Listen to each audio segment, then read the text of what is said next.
passe. Je vous demande quelques minutes d'attention. Nous y voilà enfin. Depuis le temps. Parce que j'en ai connu des ambassadeurs qui se rêvaient écrivains, tellement ils avaient de belles choses à raconter, des rencontres, des noms étranges et des nids tropicales. Mais ils n'avaient pas le temps, justement parce qu'ils étaient ambassadeurs. Il y a bien eu cette fripouille de Morand qui prenait tout son temps, mais il n'était diplomate que pour les soirées mondaines et avoir un bureau pour écrire. Oui, j'en ai connu, des diplomates rongés par la littérature, cette fièvre équatoriale dont on ne peut pas guérir. Alors ils lisaient, ils emportaient une bibliothèque dans leur malle et ils laissaient faire les écrivains qui parfois se rêvent diplomates à cause des réceptions mondaines, des noms étranges et des nuits tropicales. Eux ont le temps parce que justement ils n'y sont pas. Moi, je pouvais. J'étais diplomate dans la petite Bulgarie, en Suisse, aux Nations Unies, et j'ai fini consul de France à la plage de Venise, des postes pas très prenants, et puis j'écris vite, et tout le temps, j'étais diplomate plutôt par accident. Je l'ai vu, les diplomates aiment la littérature, d'un amour un peu transi, mais si on les interroge, ils ont beaucoup à dire. On ne pense pas souvent à leur demander, c'est dommage. Ils gardent ça pour eux, dans une malle. Alors enfin, un prix littéraire du Quai. Et pas celui des orfèvres, vraiment celui d'Orsay, pas des livres où on cherche des coupables mais des livres où on va ailleurs, comme eux. Je regrette de ne pas avoir vu ça de mon vivant, parce que j'en aurais eu des choses à dire, mais ça me fait plaisir pour eux, et pour l'occasion je reviens de mon paradis que je partage avec les éléphants. Je me suis réjoui de leur sourire quand on leur a proposé de lire, et d'enfin parler des livres qu'ils emportent dans leur malle, ça vaut tous les noms étranges et les nuits tropicales, et c'est beaucoup moins loin. Ah, si cela avait eu lieu plus tôt, j'aurais proposé mes livres, présidé le jury. Tant pis. Je me suis débrouillé pour être là, il fallait que je voie ça. Mais il n'avait pas le temps. Merci, cher Romain Gary. C'est la magie de l'IA, c'est en boucle. Ça sera en boucle dans nos cerveaux. Merci, cher Romain Gary. Merci surtout, cher Alexis Génie, pour ce texte original dans tous les sens du terme. Et j'imagine, Madame la Secrétaire Générale, que vous avez envie de répondre à Romain Gary.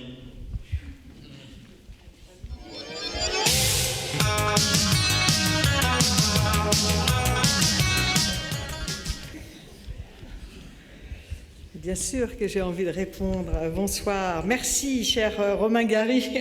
Merci pour ce sermon d'outre-tombe. Alors moi, je suis allée aux sources. Voilà. Alors, je ne sais pas si c'est un amour transi de la littérature, mais je trouvais intéressant de vous dire et de répondre à Romain Gary en lui rappelant ce qu'il avait dit sur les relations entre les diplomates et la littérature. Je cite, « Parce que nous sommes entrés dans une époque où un grand nombre de gens, lorsqu'ils lisent un roman, une œuvre d'imagination, se sentent roulés, exploités dans leur crédulité par l'intérêt même qu'ils portent à l'œuvre, car enfin, pensez donc, ma chère, c'est de la fiction, du mensonge. Il a inventé tout ça de toutes pièces, on n'a pas idée. C'est dégoûtant, ça, d'inventer. Je connais un ambassadeur de France qui m'a dit qu'il était un homme sérieux et qu'il ne lisait pas de romans parce que lire des affabulations lui donnait mauvaise conscience. Mais lorsqu'on lui sert un document, même fabriqué de toutes pièces, ils ont une bonne excuse morale parce que ça, c'est dédouané, c'est moral, c'est vrai, ce n'est pas de la poésie, tu comprends ? Voilà, mais en vérité, on va, je crois, prendre ce sermon comme un compliment et un encouragement et en vérité, notre amour que Romain qualifie de transi pour la littérature, ce n'est pas qu'un supplément d'âme, loin de là.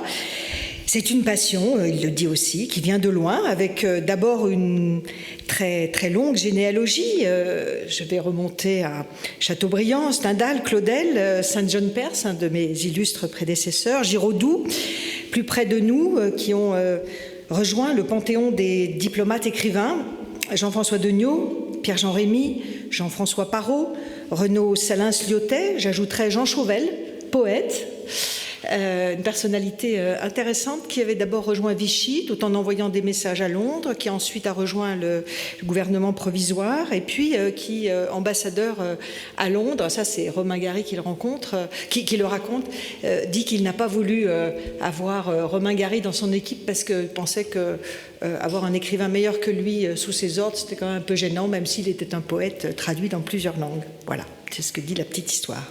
Et puis il y a ceux toujours présents, alertes, qui hantent parfois nos salons et qui nous font l'amitié d'être parmi nous. Jean-Christophe Ruffin, Daniel Rondeau, Olivier Weber, Éric Orsena, et donc mon cher Romain Gary, pas seulement cette fripouille de Morand. Le diplomate, vous l'aurez compris, aime l'écrit. Il pense en écrivant, il arrive même parfois qu'il écrive ce qu'il pense. Son cerveau, pour peu qu'on l'ouvre, ressemble à s'y méprendre à un cabinet de curiosités. Au fil de ses voyages, tout y est, ou presque, des singularités qui composent notre monde, des langues rares et exotiques, des savoirs improbables, des souvenirs à exhumer, des peurs à conjurer, mais aussi et surtout des espoirs qu'il faut savoir faire naître. Son amour des lettres ne fait en rien obstacle à son goût pour l'action. Moine copiste, l'écrivain diplomate doit aussi garder la foi pour convaincre, et en bon soldat, le diplomate est également un infatigable combattant pour la paix. Très chers écrivains, lorsqu'il emporte sa bibliothèque dans ses malles, le diplomate sait que son meilleur viatique est encore l'imaginaire.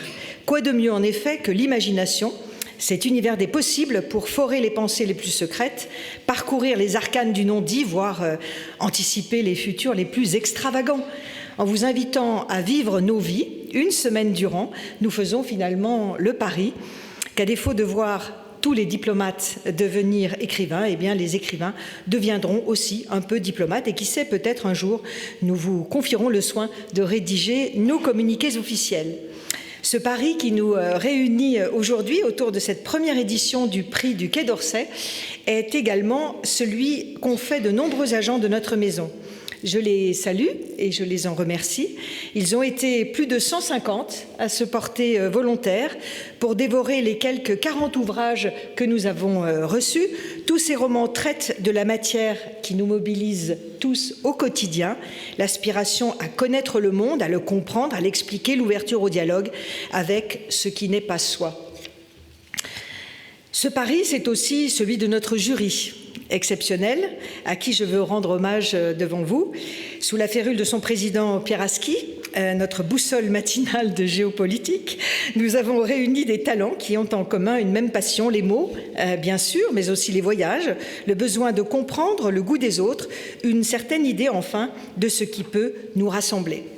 Permettez-moi de remercier en votre nom notre jury et de les citer tous, Madame Marine Diaye et Alexis Génie, deux grands écrivains lauréats tous les deux du prestigieux prix Goncourt, Barbara Cassin, membre de l'Académie française, philologue, qui se bat pour que notre langue vive, demeure vivante et s'enrichisse toujours, Emmanuel Kérat, qui a porté avec passion les littératures francophones à travers ses grands rendez-vous télévisuels et radiophoniques, Isabelle Mimouni, professeure de lettres modernes, auteure d'ouvrages sur la littérature française qui nous aidera à toucher les publics scolaires, et enfin Jean d'Amérique, poète haïtien, dramaturge et slammer, qui met ses pas dans ceux d'une longue tradition d'écrivains haïtiens de talent.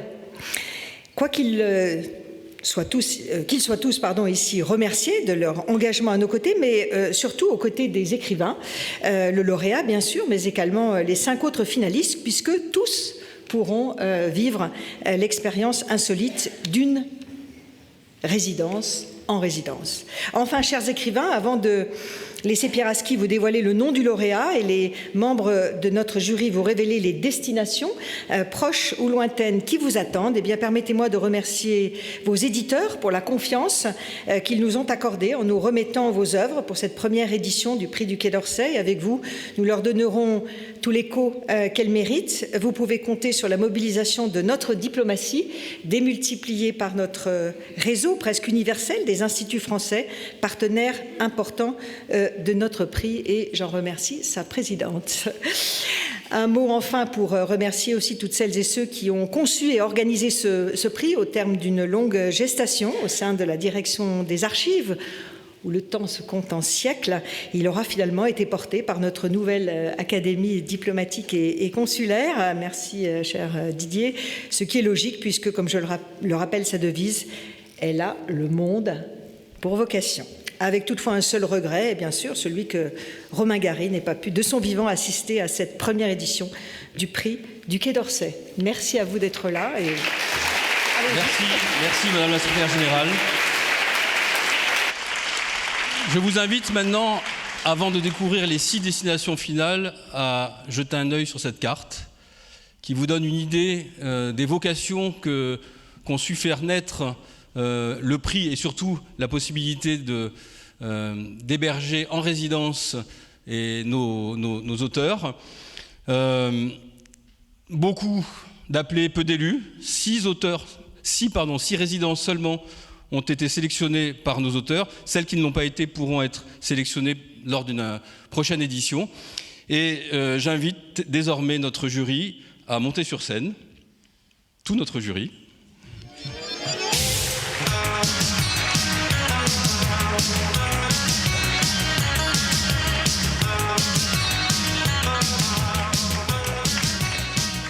Qui vont épeler les destinations finales en appelant chacun et chacune des auteurs et des autrices concernés. Alors vous allez voir la carte. Laurence Auer, Athènes. Donc qui est en charge d'Athènes? Qui est en charge? Alexis.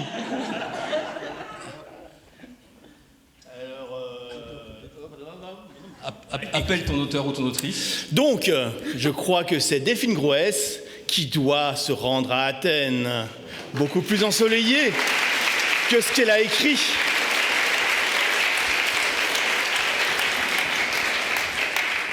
C'est pour quelle consigne ces mémoires?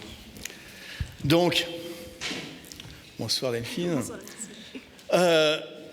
Si notre prix, je dis notre prix parce que oui, on s'investit dans le prix. Donc, notre prix est un prix qui couronne un roman qui parle de l'étranger, de l'ailleurs, de l'autre.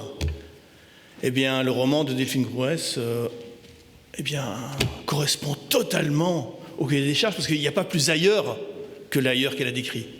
Elle a décrit des lieux que l'on connaît assez peu en littérature, c'est-à-dire la Patagonie, le bout du cône sud, un endroit très étrange, une sorte de Suisse arctique, je ne sais pas, de Norvège agitée. C'est quelque chose de tout à fait autre. C'est avec des éléments en furie, avec des peuples premiers un peu fantomatiques, presque mythologiques, qui réapparaissent, avec aussi l'histoire de l'Argentine, avec la féroce dictature argentine, attention, pas celle qu'on connaît, celle des Videla, etc. Non, celle d'avant, parce qu'ils ont eu plusieurs dictatures. Et donc celle des années 40-50, qui a aussi été brutale, violente, etc. Et puis la violence également des rapports humains, du travail, etc., etc., etc., etc. C'est un livre violent. C'est des braises de Patagonie, mais c'est les flammes violentes de Patagonie. Voilà, donc ça correspondait absolument à ce que l'on voulait, un livre d'ailleurs. Eh bien, nous avons été servis. Merci. Et donc, pour vos longues heures au soleil à Athènes, vous pourrez écrire. Merci beaucoup. Merci à vous. Pardon. Merci beaucoup.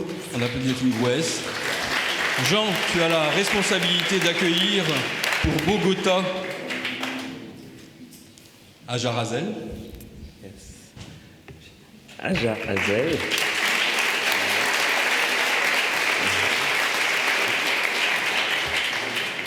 Alors, Ajar Hazel a donné naissance à ce magnifique livre, Le sens de la fuite.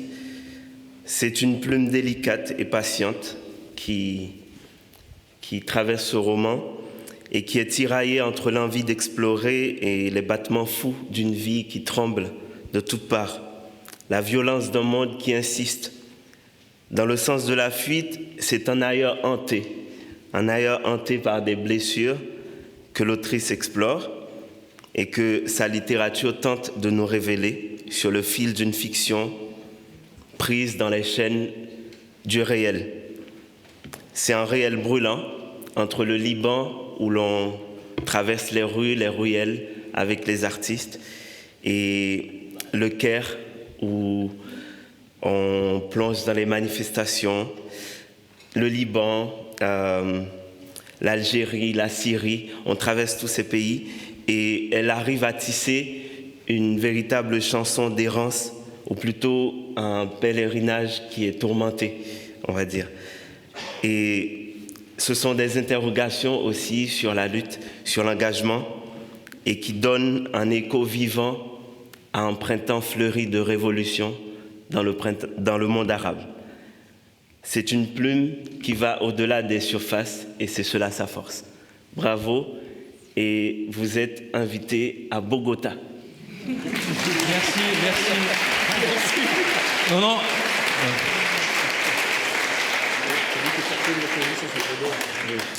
Omar Youssef Souleiman, merci de monter sur scène et de découvrir, grâce à Isabelle Mimouni, votre destination. Et votre livre, donc L'Arabe qui sourit. Donc nous avons lu votre livre avec un grand plaisir. Nous avons été sensibles au fait que vous proposez à la fois une véritable enquête, quasi policière, assez haletante, et une très belle histoire d'amour que vous présentez avec une grande retenue, une histoire d'amour entre une femme italienne de Palerme, exilée au Liban, à Beyrouth, et d'autre part un exilé syrien en France. Et c'est sur les pas de cet exilé syrien que nous vous suivons. Il part à la recherche de l'ancienne version de lui-même. Et rien que cette formulation est magnifique. Il part à la recherche de l'ancienne version de lui-même et il nous fait découvrir la question de l'altérité, non pas seulement dans l'ordre de l'étranger, les deux étrangers que sont Delia et votre narrateur, mais la question de l'altérité aussi au sens de ce qui est étrange en nous, cet arabe qui sourit. Alors, on ne va pas spoiler les raisons pour lesquelles cet arabe sourit, mais ça fait partie de ce qui profondément fait son altérité. Et puis, vous avez su trouver une très belle image. Ce narrateur est un parfumeur. Vous avez trouvé une très belle image pour dire ce qu'est l'exil. Vous nous faites comprendre que les fleurs s'acclimatent et changent de parfum en s'acclimatant en fonction de leur environnement. C'est donc un exil qui prend finalement une forme poétique, et tout le livre est rempli de formules poétiques qu'on a envie de mémoriser. J'en ai gardé une parce que je l'ai trouvée particulièrement belle, mais il y en avait beaucoup. Vous évoquez la robe enfin, le narrateur évoque la robe de sa mère qui occulte le soleil, et vous parlez de cette robe qui est comme un drapeau de tendresse. Je trouve que c'est ces images magnifiques qui font fleurir la langue française. Donc vous avez décidé d'aller à Katmandou, et j'espère que vous rapporterez des mots parfumés avec une nouvelle senteur. Merci beaucoup. Et il y a un carnet, normalement. Barbara Cassin va maintenant dévoiler la destination finale à Marwan Chahine. Eh bien, je crois que vous irez à Nairobi. Et que vous allez écrire là-dessus. Ouais. Mais je vais écrire là-dessus. Alors, moi, j'ai vraiment été passionnée par votre livre, parce que c'est pas un livre, c'est plein de livres à la fois. Et bon, c'est d'abord un travail de journaliste libre, complètement libre, qui fait un récit complètement objectif, si tant est que ça puisse exister, et on va voir que non, de ce qui s'est passé à Beyrouth le 13 avril 1975, à 13h et des poussières, le jour où un bus palestinien a été attaqué par des miliciens phalangistes et l'origine de la guerre civile au Liban. Alors, c'est un événement très connu, très décisif, et qui n'a jamais été documenté. C'est-à-dire qu'on sait que c'est ces produits, mais on ne sait pas pourquoi, on ne sait pas comment. Et donc, c'est vous qui décidez de faire l'autopsie de cette étincelle. Ça, c'est magnifique. Ça devrait être le titre de votre livre, ça serait... Je vais y penser. Et alors, vous rendez compte que le moindre élément inventé risquerait de discréditer l'ensemble. Sauf que, c'est impossible d'être objectif là-dedans. Et c'est impossible de dire les faits, même si vous en trouvez, que personne n'a trouvé jusqu'à maintenant. Vous avez bien trouvé des faits, vous établissez que dans le bus, il n'y avait pas que des Palestiniens, qu'il y avait des Libanais, que le chauffeur qui témoigne, le premier tueur, qu'il y a un rapport de police qu'on a retrouvé, etc. En fait, même le nombre de morts, on n'est pas forcément d'accord. Donc vous avez tout ça, vous l'établissez, mais ce livre n'est pas seulement un document comme ça, c'est un journal, puisque en fait, on n'est d'accord sur rien. Personne n'est d'accord sur rien, donc vous menez une enquête policière à la Sherlock Holmes, et en même temps vous faites un journal, une autobiographie de vous-même face à tout ça, et face au Liban. Et donc, ce qui me paraît tout à fait extraordinaire, vous décrivez la guerre des mémoires. C'est-à-dire, pourquoi l'attaque ? Parce que c'était des Palestiniens. Mais non, c'est parce qu'ils avaient des armes. Mais non, c'est pour venger Joseph Abouassi. Et voilà. Personne ne sait pourquoi, sauf qu'il y a tous ces pourquoi. Et c'est ça que vous appelez la guerre des mémoires, vous avez raison. Et 40 ans après, le bus, le bus, il est en train d'être recouvert d'herbes folles dans un jardin privé à Choukine, chez quelqu'un qui le fait visiter et qui voudrait bien le vendre, peut-être $1 million, s'il pouvait, ça serait bien. Donc, vous nous faites comprendre la mémoire fantasmée, le fatalisme de l'ignorance, l'institutionnalisation de l'amnésie. Et vous posez la question à laquelle on ne sait pas qui pourrait répondre: comment imaginer que des enfants nés dans une flaque de sang pourront sortir le Liban du cycle infernal de la haine et de la vengeance? Il ne s'agit pas que du Liban, la question est omniprésente, les politiques et les diplomates y sont confrontés, nous y sommes tous confrontés, et puisse l'autopsie que vous proposez, avec vraiment une énorme persévérance, nous aider à bien réagir. Merci. Merci.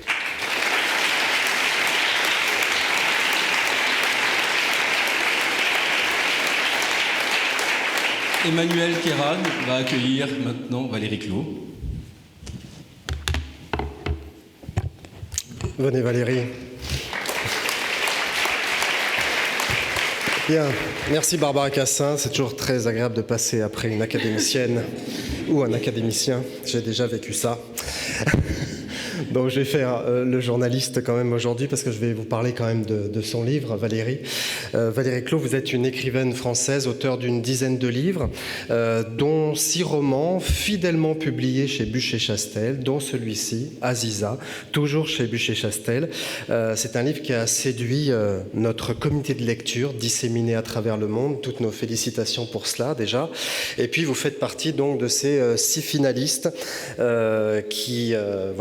que vous avez séduit également, puisque cette histoire, on l'a trouvée très touchante, très personnelle, très poétique aussi. Vous avez réussi, avec ce récit, à faire d'un récit personnel, finalement, une histoire universelle, avec des souvenirs de famille, de la transmission aussi. Tout commence 30 ans après avoir passé votre vie à Paris.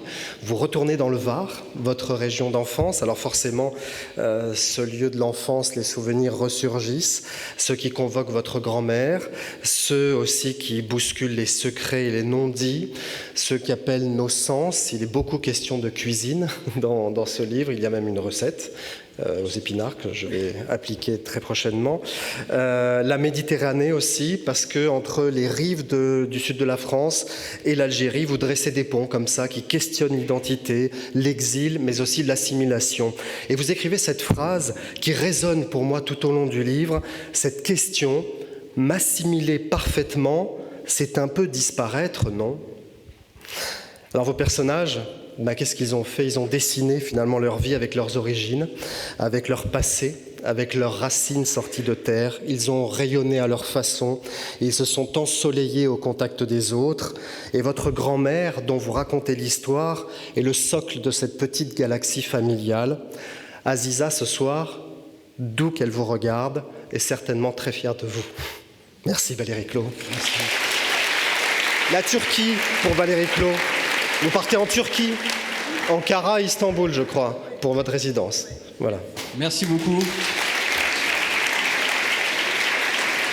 Marine Gaille va accueillir Jean-Luc Marty. Bonsoir. Cher Jean-Luc Marty, vous résiderez, si vous en êtes d'accord, à Hanoï.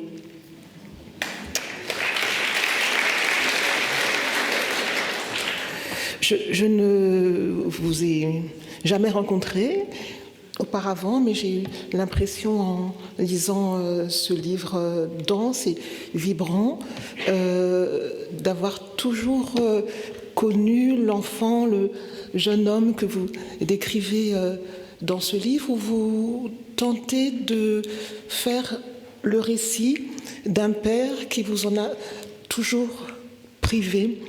Et ce livre, il s'intéresse aussi, me semble-t-il, aux conséquences dont le passé d'un père affecte la vie du fils.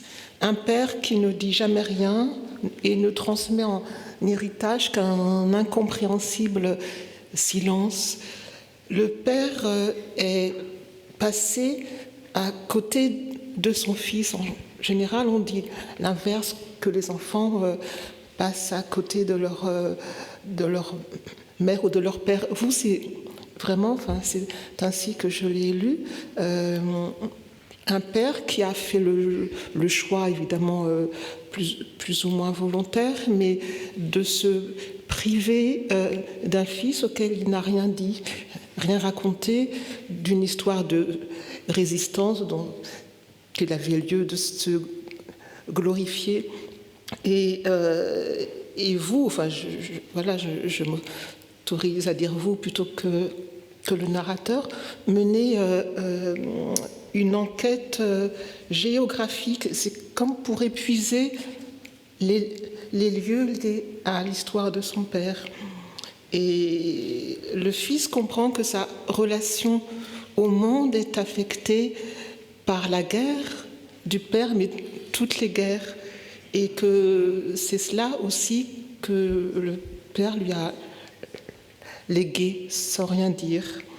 Et vous écrivez, j'ai trouvé ça très beau, « Je croyais connaître mon père, je ne connaissais qu'un homme et pas son histoire. » Merci beaucoup.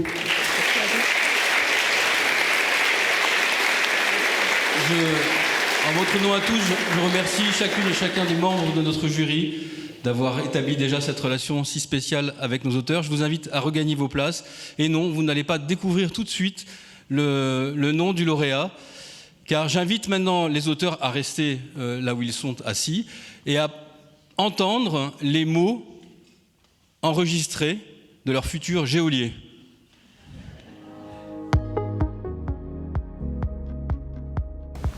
Le lien entre la France et la Grèce est de tout temps passé par le livre, la relation de voyage, l'étude des humanités, la traduction, l'amour de la langue de l'autre.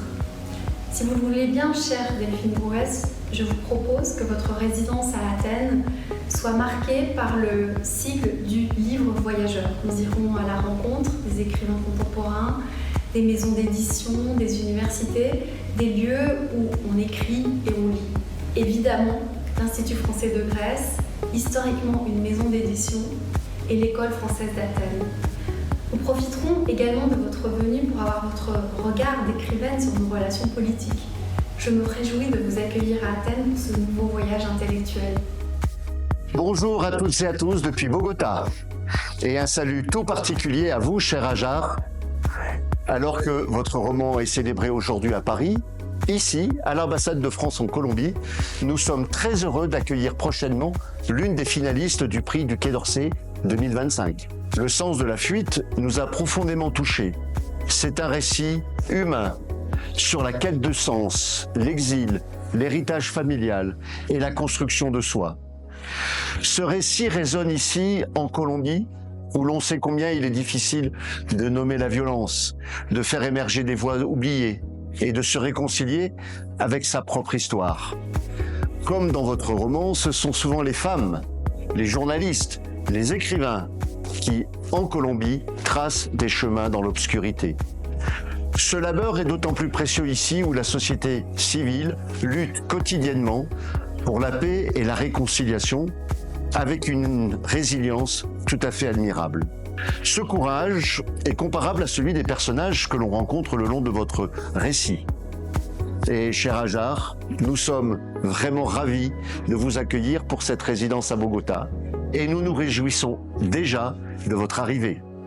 Nous savons que ce pays que vous connaissez déjà vous inspire et que la richesse de la littérature colombienne viendra, à n'en pas douter, nourrir votre travail et votre réflexion. Nous serons, avec l'Institut français de Colombie et le réseau des Alliances françaises, ravis de vous donner l'opportunité de vous immerger au cœur de notre action culturelle et de cette société colombienne, de créer toutes les connexions utiles avec nos partenaires. Et grâce à la langue espagnole, que je sais vous maîtrisez parfaitement, vous pourrez échanger librement avec des écrivains, des lecteurs, des journalistes et tout ce qui fait la société colombienne. Namasté, Omar Youssef Suleiman. J'ai hâte de vous accueillir au Népal et de vous accompagner dans la découverte de la très grande diversité culturelle de ce pays, de ses innombrables légendes, de la diversité ethnique, de la diversité géographique et des nombreuses richesses que ce pays himalayen, mais pas seulement, a à offrir. J'ai hâte de vous accompagner dans cette découverte. Bonjour Marwan. Vous connaissez peut-être le Kenya pour sa faune et sa vie sauvage. C'est peut-être une raison pour laquelle vous avez choisi de venir ici au Kenya. Mais je veux vous montrer un Kenya différent, un Kenya surprenant, un Kenya innovant et moderne. Notre soutien à l'entrepreneuriat et l'innovation se déploie notamment à travers des partenariats universitaires dans le domaine des sciences appliquées et l'intelligence artificielle. Par exemple, le Kenya est un champion de l'économie cashless. Que l'on paye ses courses, que l'on prenne un taxi ou que l'on envoie de l'argent à sa famille, tout se fait à travers son téléphone. Mais la modernité ne s'oppose pas à la tradition. Avec ses influences africaines, arabes, indiennes, la culture swahili est un véritable creuset. Cher Marwan, nous irons ensemble à la rencontre de l'architecture côtière, de la gastronomie swahili et de la musique tarab. Nos 4 alliances françaises au Kenya, lieu de soutien à la création, participent au rayonnement de la culture swahili. Vous l'aurez compris, le Kenya est un pays d'une incroyable vitalité, qui allie tradition et modernité. À très bientôt au Kenya. Karibu Kenya.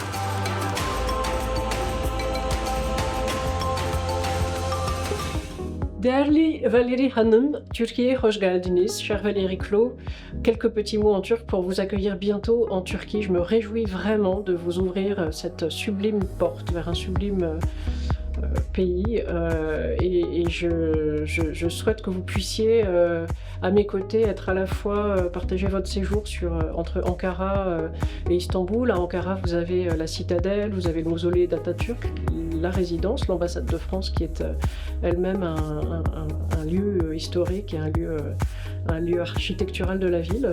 À Istanbul, à peine besoin d'en parler, mais j'aimerais bien vous montrer bien sûr le Palais de France, les sites La Citerne. J'aimerais partager avec vous Büyükada et les îles aux Princes où j'ai passé pas mal de temps depuis mon enfance. Voilà, plein de belles, de beaux lieux à vous faire découvrir. La Turquie est un pays très inspirant.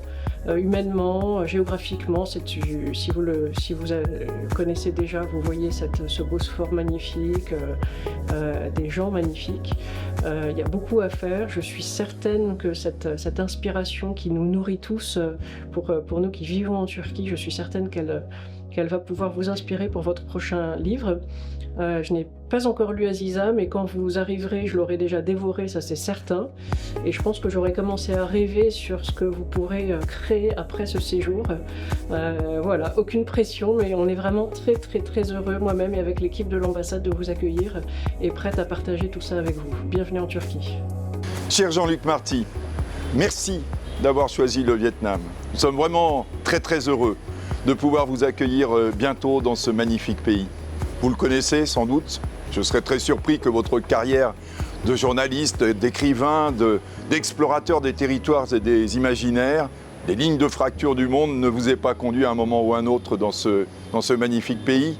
Mais même si vous y êtes déjà venu, il change tellement vite que vous serez surpris, comme nous le sommes souvent, par les changements, par les transformations rapides et l'évolution de la jeunesse en particulier.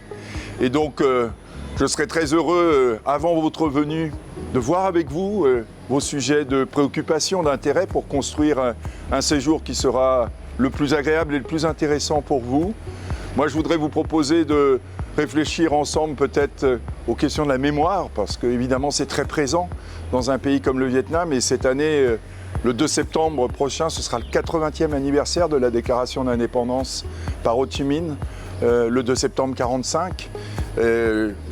Cette question de la mémoire, elle est quand même omniprésente et pour nous, Français, évidemment incontournable. Comment peut-on travailler avec nos amis vietnamiens autour de cette question de la mémoire pour créer notre relation d'aujourd'hui et surtout relever ensemble les défis de demain. Et parmi les défis de demain, l'un de ceux qui est majeur et qui peut-être vous intéressera, c'est celui du développement durable.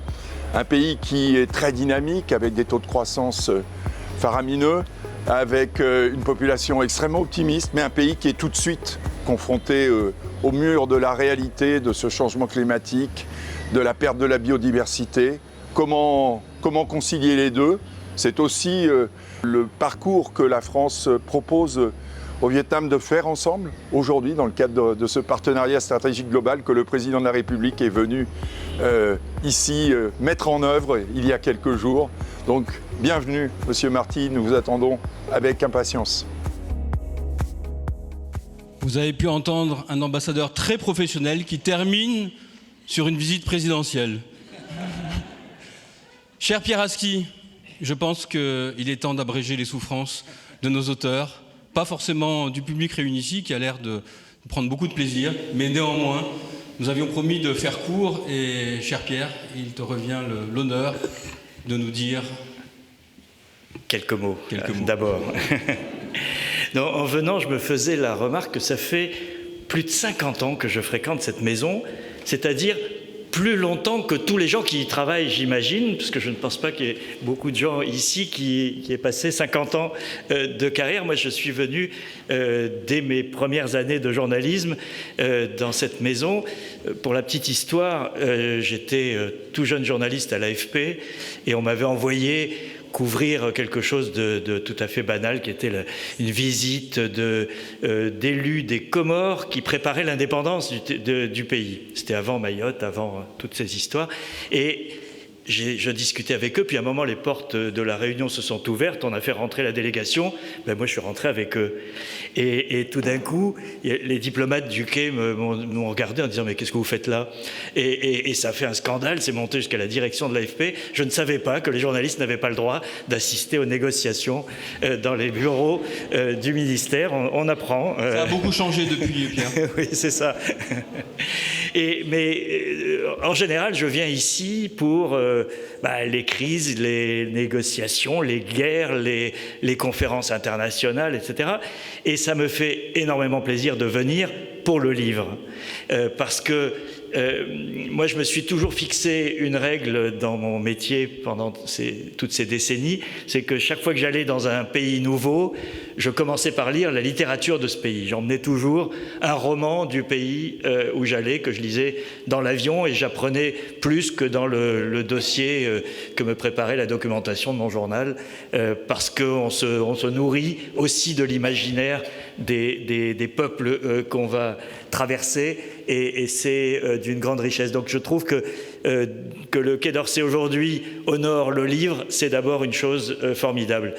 Et la deuxième chose que j'ai appréciée avec ce prix, c'est qu'au moment où d'autres pays détruisent leur soft power, ben la France en fait un peu, et ça fait plaisir, même si on sait très bien que le soft power seul ne résoudra pas les guerres, les crises et les fractures du monde d'aujourd'hui, mais il peut y contribuer un peu, ne serait-ce que en traversant l'imaginaire des auteurs que nous avons, qui ont été sélectionnés par le réseau diplomatique et que nous avons eu à lire et à analyser dans ce jury. Et je voudrais d'abord remercier les autres membres du jury. On a fait une équipe, je crois, formidable. On s'est d'une part très bien entendu. On a eu un débat profond et animé, parce qu'on n'était pas tous d'accord, mais ça a été harmonieux et on est tous derrière la décision qui a été prise. Et je trouve que ça a été une très belle expérience, puisque nous avons des parcours différents et une rencontre autour du livre qui s'est très bien passée. Je voudrais aussi remercier quand même le ministère de cette initiative, parce qu'elle est louable, elle est formidable, elle fait un clin d'œil effectivement à l'histoire du Quai d'Orsay et de la littérature, des diplomates et de la littérature, même si aujourd'hui je me suis laissé dire que les télégrammes diplomatiques n'étaient plus écrits avec autant de style qu'avant. C'est vraiment dommage, mais j'en ai vu quelques-uns du passé qui étaient quand même formidables. Mais en tout cas, bravo d'avoir créé ce prix. Alors, je ne vais pas vous tenir plus longtemps avec la décision qui a été prise. Et le vainqueur de cette première édition de ce prix du Quai d'Orsay, c'est Omar Youssef Souleymane avec L'Arabe qui sourit.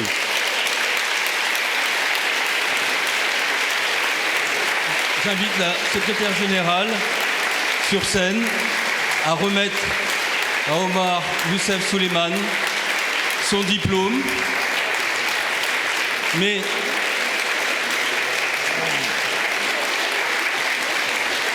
cher Omar, comme vous êtes dans une maison extraordinairement distinguée, le chèque est coincé entre le diplôme et le cadre.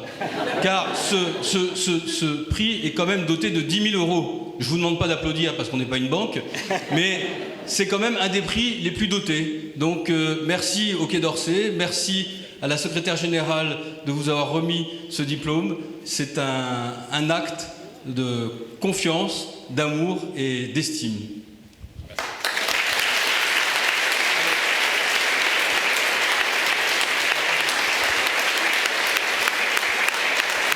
Je vous invite à regagner vos places et je demande à Emmanuel de nous faire l'amitié de nous dire avec Omar Youssef Souleymane quelques mots ensemble autour du livre.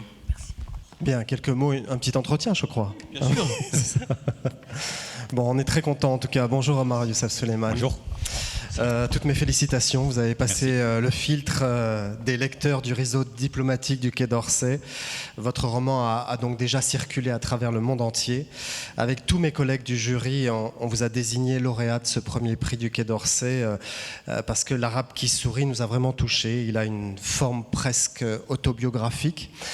Quand on lit, quand on connaît votre œuvre, quand on vous connaît, je vous connais un peu depuis quelques années maintenant, on ne peut s'empêcher de se poser cette question, est-ce que c'est vrai? Est-ce que c'est une histoire vraie? Parce que c'est une histoire complètement folle.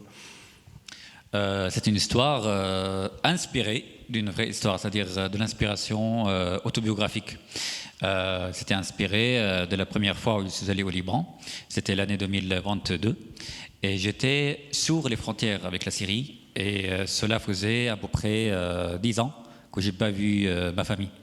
Et surtout ma mère, vivante, qui vivait toujours en Syrie. Et si je franchissais les frontières avec la Syrie, pendant 12 heures, je pouvais les voir. Or, c'était impossible. Donc c'était une image surréaliste. Et je pense que à travers ces images, on trouve vraiment l'inspiration la plus puissante. Alors ce retour en Syrie, dans votre histoire, en tout cas, c'est l'histoire d'un jeune homme qui a quitté la Syrie comme vous, qui s'est exilé en France après un passage par le Liban. Il mène une vie à la fois douce et tourmentée dans une petite ville, enfin une ville côtière à La Rochelle. Il crée des parfums et puis un jour, il apprend la mort d'un ami intime, un ami qu'il avait croisé à Beyrouth, mais aussi à Damas. Nadji, c'est son prénom, et va lui permettre finalement de renouer un certain laps de temps avec ses racines, parce que quand il apprend sur les réseaux sociaux la mort de cet ami-là, il se dit je ne peux pas rester à La Rochelle, il faut que j'y aille, il faut que j'aille voir ce qui s'est passé. Donc c'était un moment bouleversant, vous voyez. Et comme je viens de dire, tous les événements sont inspirés de vraies histoires. Ouais. Mais ça c'est vrai, vous avez retrouvé un ami. J'ai perdu pas mal d'amis. C'est pas juste. Enfin, ils sont résumés dans ce personnage qui s'appelle Naji. D'ailleurs, Naji en arabe, ça veut dire le survivant. Ouais. C'est ça le paradoxe. Et donc, en fait, au fil du temps, quand on est exilé, quand on est éloigné de sa terre natale, par exemple, moi, je suis arrivé en France en 2012 et je ne connaissais pas la langue de ce pays, je ne connaissais rien de ce pays. Et puis, avec le temps, j'ai appris la langue, je me suis intégré dans la société française et aujourd'hui, je me considère en tant que Français. Et donc, pendant des années, j'avais cette idée. Et alors, si je rentre en Syrie, qu'est-ce que je trouverai? C'est une question, une grande question. Et on a envie de ce retour, or, c'est très compliqué de le réaliser. Donc j'avais envie de le réaliser dans mon imagination. Par l'écriture, oui. Effectivement. Et on a l'impression parfois qu'on avait oublié, vous voyez. Mais c'est pas vrai en fait. C'est-à-dire il reste quelque chose caché dans l'inconscience. Et c'était l'histoire du parfumeur. Donc une fois qu'il reçoit la mort de Naji, ça déclenche beaucoup d'événements dans sa mémoire. Et là, 2 jours au lendemain, il devient une autre personne. Donc il est obsédé par ce retour et finalement il le réalise. Donc tout est à moitié vrai, c'est-à-dire que effectivement, vous avez voulu retourner en Syrie mais vous n'y êtes pas allé, c'est ça? Et justement, or je suis revenu finalement, mais après avoir écrit le roman. Après avoir écrit le livre. J'ai déposé le manuscrit le mois de septembre et je suis rentré, enfin le régime de Bachar el-Assad est tombé le mois de décembre, c'est-à-dire 3 mois après. C'est trop tard pour faire des modifs parce que déjà le manuscrit était déposé. Et j'ai réalisé ce retour le mois de janvier dernier et j'avais l'impression de revivre le roman. Oui. Ça c'est marrant quand même. Parce que votre personnage, quand il arrive en Syrie, il dit j'ai envie de tout embrasser. J'ai envie de me rouler par terre, de sauter au cou de tout le monde dès que j'arrive sur le territoire syrien. Voilà. C'est ça qui vous est arrivé. C'était bouleversant, c'est très émouvant, oui. Alors, vous n'êtes pas parfumeur, mais votre parfumeur, il y a toute une métaphore. Isabelle Mimouni en parlait très bien tout à l'heure, parce que finalement, ces odeurs-là, il est obsédé par les odeurs, hein, il est captivé par les odeurs. Il dit qu'elles sont sa famille en exil. Et quand il est devenu créateur de parfums, à un moment, il se pose la question, il se dit, mais pourquoi, quelle odeur je cherche? Peut-être qu'il cherche l'odeur de son enfance, l'odeur de sa ville, dans ses fragrances. Je pense que l'odeur, vous savez, Emmanuel, elle est toujours liée à la mémoire, très liée à la mémoire, à l'enfance, ça déclenche beaucoup de souvenirs. Or, j'avais ce sentiment, peut-être cet attachement envers les parfums tout court, parce que je l'ai développé peut-être depuis quand j'étais petit. D'ailleurs, c'est un sujet qui circule beaucoup, ça fait partie du quotidien au Proche-Orient. Et donc, si j'étais pas, parce que je pense que fabriquer un parfum, c'est déjà une sorte de création. Donc, si j'étais pas écrivain, je serais absolument un parfumeur. Et vu que je n'ai pas pu l'être, je l'ai imaginé dans ce roman et j'ai incarné ce personnage comme quoi que je le suis, quoi. Ah, vous auriez aimé être parfumeur? Ah, j'adore les métiers. Oui. C'est vrai? Être un parfumeur où on fabrique du vin. Enfin, le vin et le parfum. Le vin. Ah oui, le vin. Oui, je préfère. Enfin, je préfère. Moi aussi. Le vin rouge, s'il te plaît. Qu'est-ce qui m'arrive? On va prendre un verre en tout cas. Vous collectionnez les parfums, par exemple? Pour avoir des types d'odeurs différentes en fonction des endroits où effectivement, vous allez. Oui, justement. Le fleur d'oranger, c'est déjà très beau. Bon, vous êtes aussi poète, Omar Youssef Souleiman. Il y a beaucoup de poésie dans ce récit. On en parlait aussi avec Isabelle tout à l'heure sur scène. Les oiseaux, les fleurs vous inspirent beaucoup, comme cette marguerite écrasée par la roue d'une voiture qui semble crier au secours. Il faudra lire le livre pour comprendre, mais c'est une très belle image. Ou bien l'électricité aussi des poteaux électriques qui ne respectent que les oiseaux. Et la robe de votre mère, donc on disait comparée à un drapeau de tendresse. Je crois que je vous avais déjà posé la question dans une émission, mais je réitère. La poésie est-elle une façon pour vous d'atténuer la violence que vous avez vue, la violence que vous avez vécue? Vous le racontez dans Le Petit Terroriste, votre premier ouvrage. Vous avez vécu des violences terribles. Est-ce pour ça que vous êtes allé vers la poésie, pour adoucir tout ça? C'est un refuge, vous voyez. D'ailleurs, c'était un sujet très courant quand on était aussi petit. Ça fait partie de l'enfance, la poésie arabe, qui est considérée comme un art sacré, est toujours le cas. Eh bien, je pense pour s'échapper, pour trouver l'équilibre avec le monde, quand on vit dans la violence, dans une guerre, dans l'agression, je pense que la poésie, c'est un refuge et un pays de tendresse, un pays vraiment efficace. Et ce qui est aussi paradoxal, c'est qu'à cause de la poésie, j'ai perdu beaucoup de choses. C'est-à-dire, d'une manière ou d'une autre, par exemple, mon père m'a renié depuis quand j'avais 18 ans. Mais c'était la cause d'être exilé, mais aussi, c'est aussi l'exil. Ça c'est paradoxal. Après, on devient un petit peu obsédé par la poésie. On peut pas, même si on essaye de la quitter, elle ne nous quitte jamais, même si on passe à autre chose. Et vous portez un regard très dur, mais très réaliste aussi sur la situation au Liban, la situation en Syrie. Il y a le chauffeur qui va accompagner vos personnages dans ce périple, puisqu'il faut aller enterrer, finalement, je ne vais pas tout dévoiler, mais la dépouille de votre ami sur ces terres, pour une raison, parce qu'il y a un mystère, voilà, là aussi il y a une enquête. Et le chauffeur dit: les catastrophes, la détresse, les conflits sont toujours les mêmes.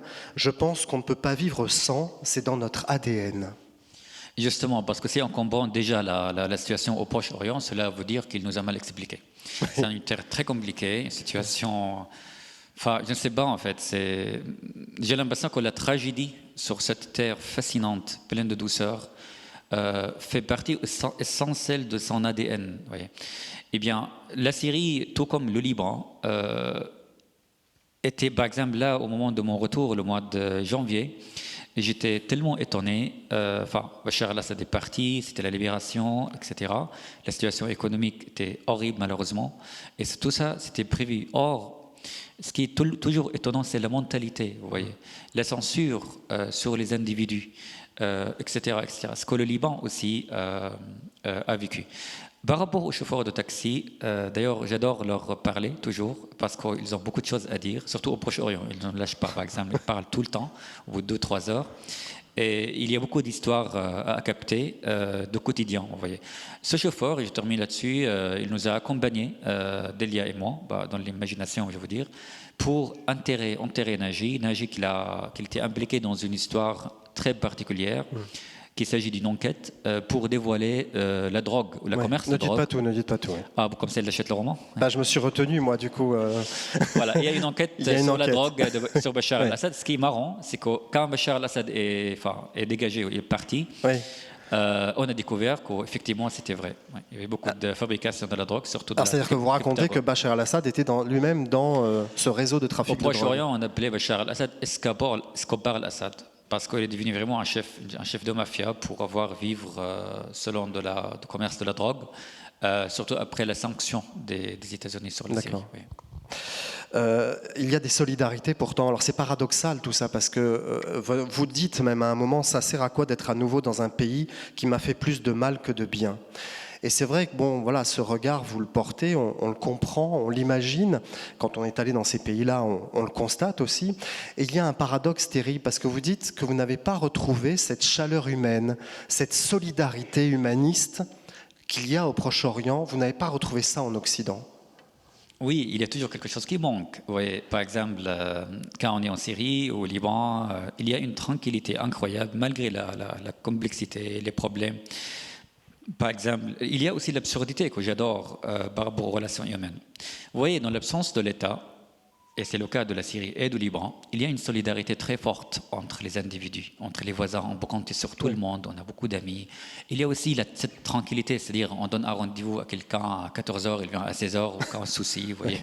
Les gens on marche tranquillement. Si on meurt le lendemain, aucun souci. On va dans un café, en terrasse, le matin, on revient le soir, on trouve toujours les mêmes gens, sont en terrasse. C'est dingue comme mode de vie. Vous voyez. Et c'est marrant parce que je suis allé au Liban 3 fois et là je suis rentré aussi en Syrie. La perte la situation économique, les crises sur tous les niveaux est insupportable, horrible. Or, les gens, il y a cette tranquillité, il y a cette joie qui enveloppe les gens. Je rentre à Paris, je monte dans le RERB et je vois la dépression totale, vous voyez. Or, ici, on a tout, vous voyez. Et là, je me pose toujours cette question sur le paradoxe. Pourquoi ici, on est si déprimé, pourtant on a tout, vous voyez. Je pense peut-être sans les problèmes de riches. Et j'en fais partie d'ailleurs aujourd'hui. Bah, j'ai gagné là. Vous dites aussi une réflexion très juste. La solidarité, en l'absence de culture, n'est pas suffisante. Et vous évoquez le cas de la Syrie, avec les islamistes qui se sont servis des citoyens, qui ont manipulé des citoyens fragiles en manque de culture pour installer leur régime et installer Daesh. Je pense qu'on a un grand problème dans l'enseignement en Syrie, à l'école. C'est-à-dire, ce problème, on peut le renvoyer à l'intégrisme, à la radicalisation religieuse. Là, encore une fois, de retour en Syrie il y a quelques mois, c'était tellement étonnant de revoir le même discours, refusant l'autre, ce discours de haine, ce discours communautaire qui circule chez les enfants même, vous voyez. Et moi, je pense que c'est ça l'essentiel, le vrai problème. Et voilà. Et donc, effectivement, l'absence de la culture, tout ça, ça fait partie de la culture et de la conscience, bien sûr. Qu'est-ce qu'il faudrait faire pour que ça change? Quel est votre espoir, vous, Omar? Votre utopie, quelle est-elle? Justement, je pense qu'il faut commencer par changer les manuels scolaires. C'est très, très important. L'éducation, donc, l'école, oui. Notre génération, celle d'après, malheureusement, je ne pense pas qu'ils vont vivre une véritable paix, une véritable démocratie, une diversité, un respect à l'être humain en tant qu'individu, vous voyez, dans cette société. Mais je compte sur le long avenir. Oui. Et puis éviter les mensonges aussi.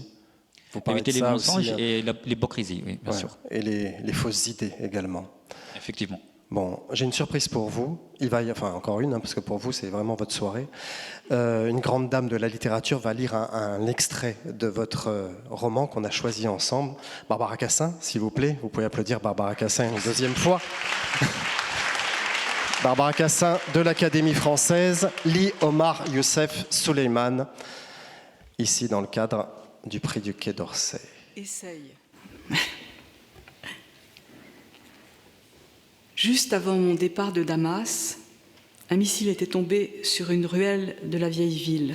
Un homme avait été touché. Il passait par hasard près du lieu d'impact. Il portait un bouquet de roses. Allongé, blessé à la nuque, il avait les vêtements couverts de sang, les fleurs fraîches étaient dispersées, aucune d'elles n'avait été abîmée. J'ai couru vers lui avec plusieurs autres, il tremblait, ses lèvres bougeaient, il voulait me dire quelque chose. Je me suis approchée, je n'ai rien entendu. Puis ses yeux se sont fermés. Je pense souvent à cette victime. Sa parole ressemblait à ce Proche-Orient incompréhensible. L'odeur de la mort est longtemps restée présente dans mon esprit, intense, horrible, inexplicable. Elle ne me faisait penser qu'au néant. Mais maintenant, je sais ce que Naji voulait nous dire.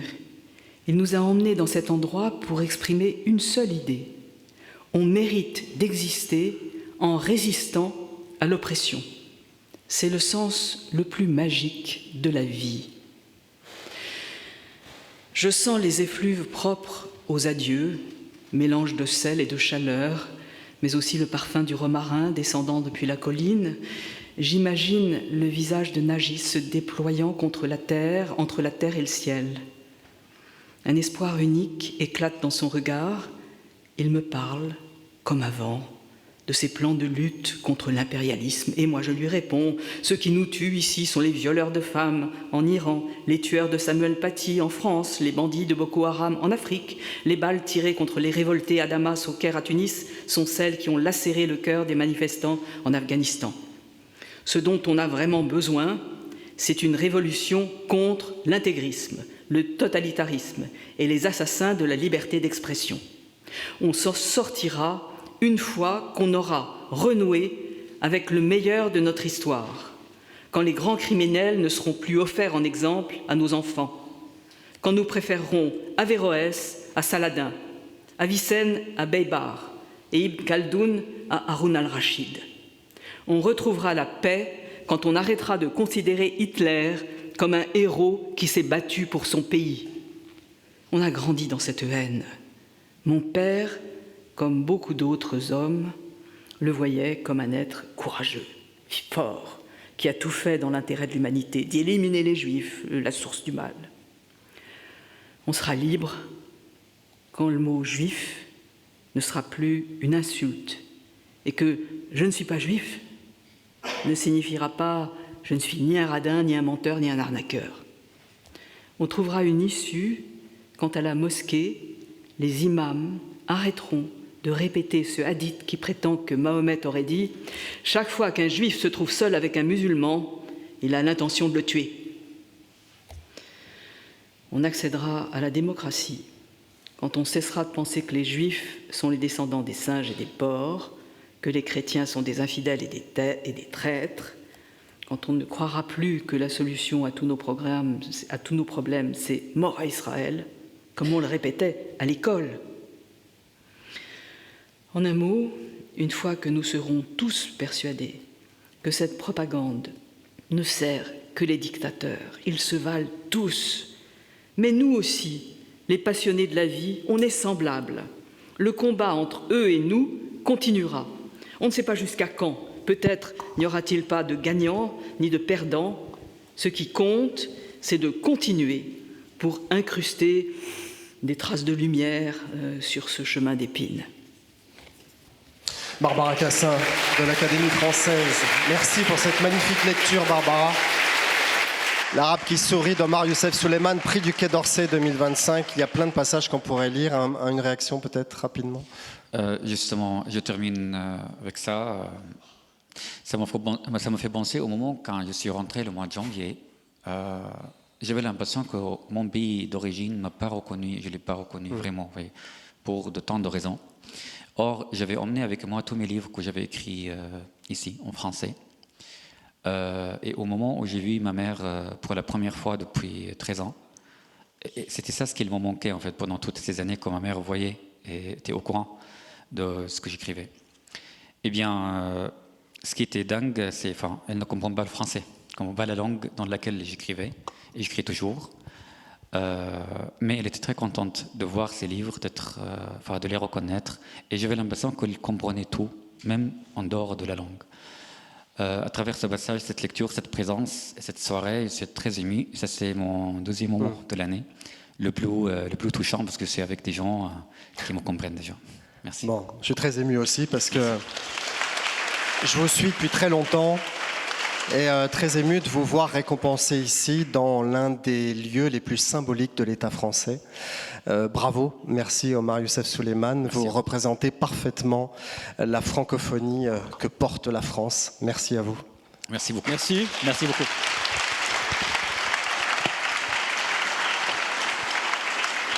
Comme nous n'avons pas de secret, vous l'avez compris, c'est une maison de verre. La preuve en est que nous accueillons aujourd'hui des journalistes. Nous pouvons prendre 2 ou 3 questions si vous le souhaitez et demander principalement à nos auteurs de venir sur scène pour y répondre. N'ayez pas peur. Les journalistes ont été dûment briefés avant. Ils savent exactement quel type de questions ils doivent poser. Tous les auteurs, venez sur scène.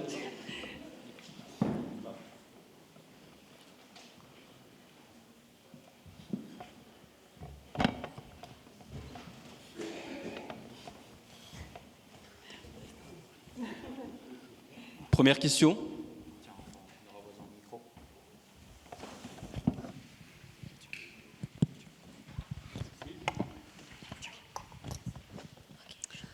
Bonsoir, Lise Romboudoul, journaliste, grand reporter à TF1.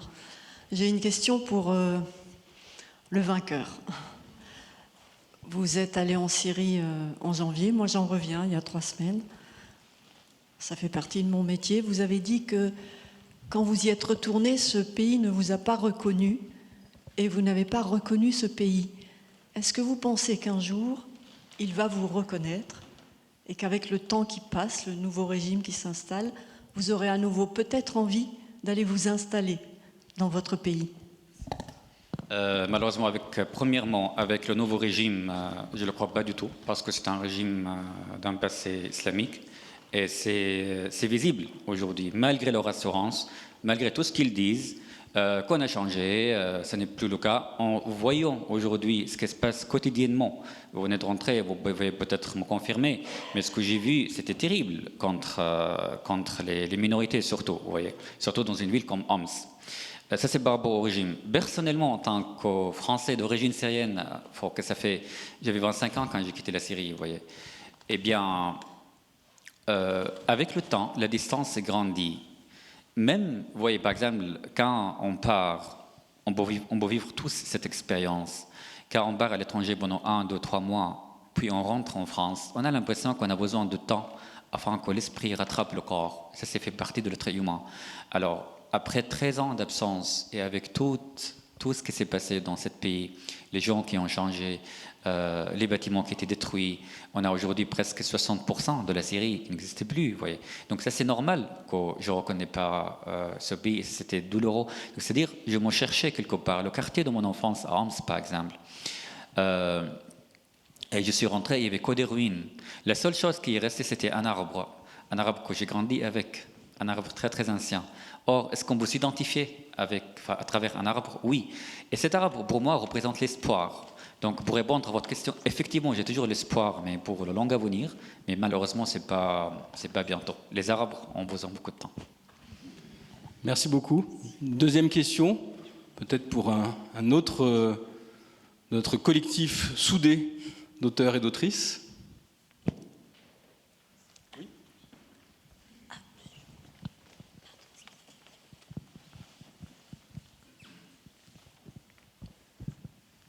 Bonsoir, Thomas Ribémont, président d'honneur d'Action contre la faim. En fait, j'ai une question qui s'adresse à vous toutes et tous. On a entendu, mesdames et messieurs les ambassadeurs et les ambassadrices, vous souhaiter la bienvenue. Ils vous ont même fait, pour certains et certaines, un programme. Mais vous, qu'est-ce que vous attendez de cette semaine dans le pays dans lequel vous allez aller ?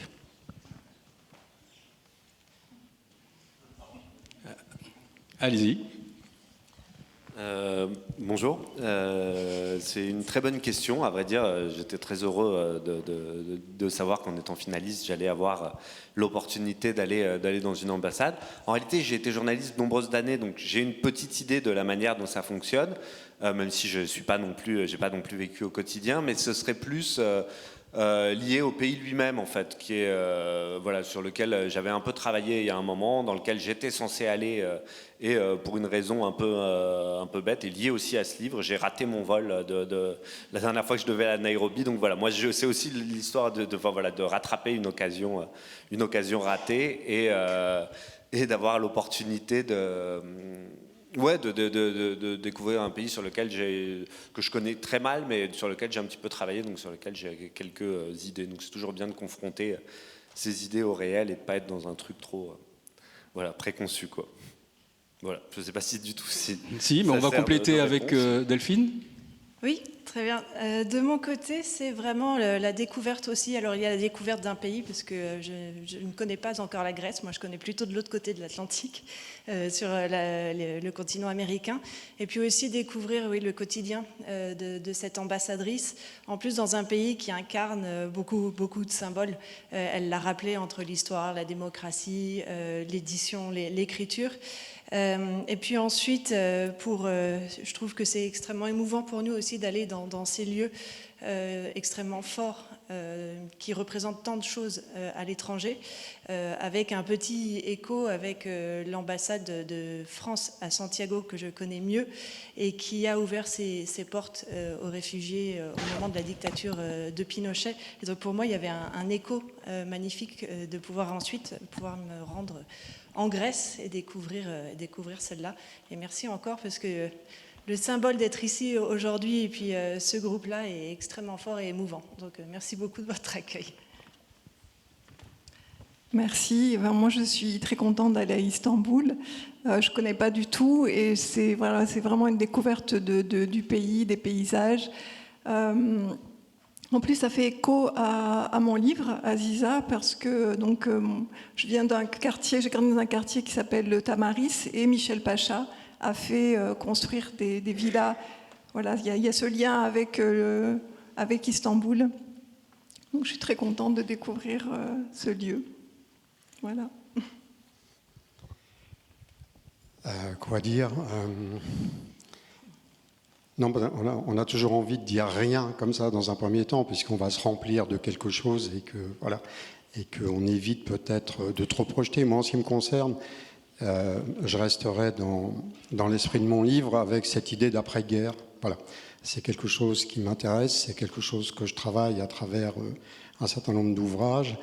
Et donc, c'est sans doute un lointain après-guerre que je vais aller un petit peu essayer peut-être de ressentir, non pas de pister au sens, je ne suis pas historien, mais il y a quelque chose là qui m'intéresse et j'ai envie de voir comment tout simplement je vais ressentir, voir, entendre ou ne pas entendre.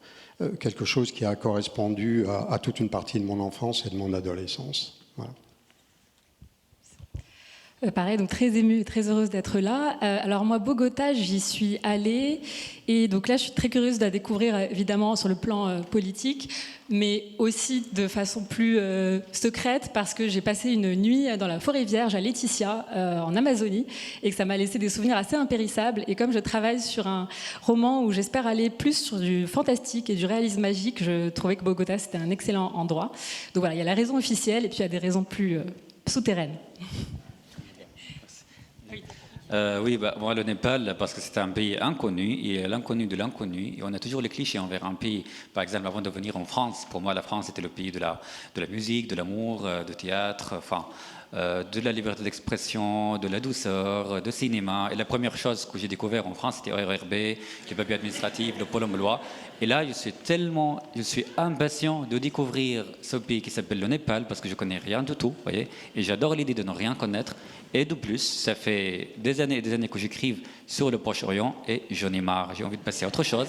Et le Népal, c'est un super choix. Quand on vous disait que nos écrivains seraient les meilleurs ambassadeurs de France, vous venez d'en avoir la démonstration. Je vous invite à regagner vos places. Et pour conclure cette cérémonie, je demande à Jean d'Amérique de terminer là où nous avons commencé. Mais il va vous dire exactement de quoi il s'agit à partir de son smartphone.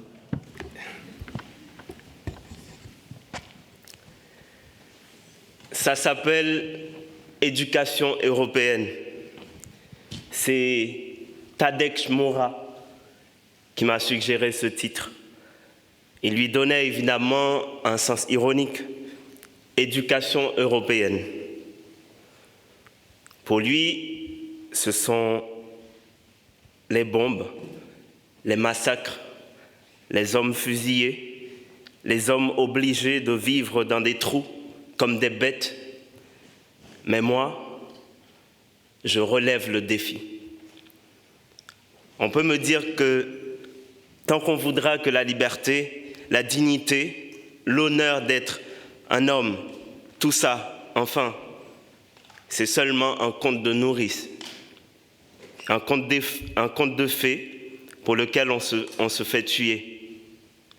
La vérité, c'est qu'il y a des moments dans l'histoire, comme celui que nous vivons, où tout ce qui empêche l'homme de désespérer, tout ce qui lui permet de croire et de continuer à vivre, a besoin d'une cachette, d'un refuge.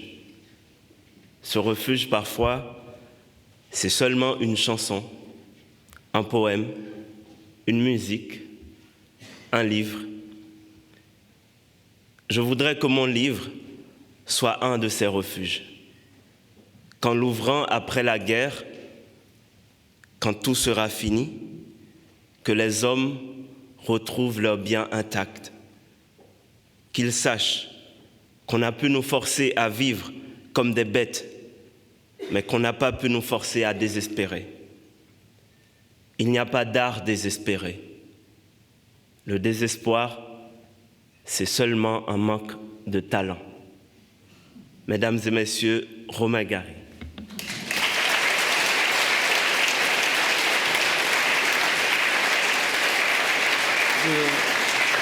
Avant de vous inviter à prendre une coupe de champagne à côté, je voudrais en notre nom à tous, remercier à la fois tous ceux qui nous ont fait l'amitié de se joindre à cette cérémonie, mais également les équipes qui ont contribué à réaliser tout ce que vous avez vu, les équipes de l'Académie diplomatique et consulaire, mais aussi Sylvie Rostin, qui a été avec Maël Partouche à l'origine, et qui a accompagné le projet tout au long de ces mois. Je voudrais aussi rendre hommage à l'équipe technique, notre trio de choc de l'audiovisuel de l'Académie, Olivier, Ludovic et Maxime, et également aux jeunes demoiselles qui sont là, ou qui ne sont plus là, ou encore là. Je ne les cite pas toutes, mais si quand même. Greta, Elisa, Bérénice. Et je voudrais également remercier quelqu'un, je ne sais pas s'il est là parce que je ne l'ai pas vu, qui a été, comme ça a été rappelé par la secrétaire générale, celui qui a porté pendant assez longtemps ce projet, qui est Nicolas Chibaef, le directeur des archives. Et voilà, oui, il est là, il est au fond de la salle avec quelqu'un de chez lui qui s'appelle Franck Urinville et qui nous a aussi filé un précieux coup de main. Voilà, et merci aussi de la confiance que nous ont accordée tout au long de ce long cheminement notre jury de choc, nos fantastiques 6 membres plus le président qui ont été vraiment extraordinaires tout au long de ce cheminement.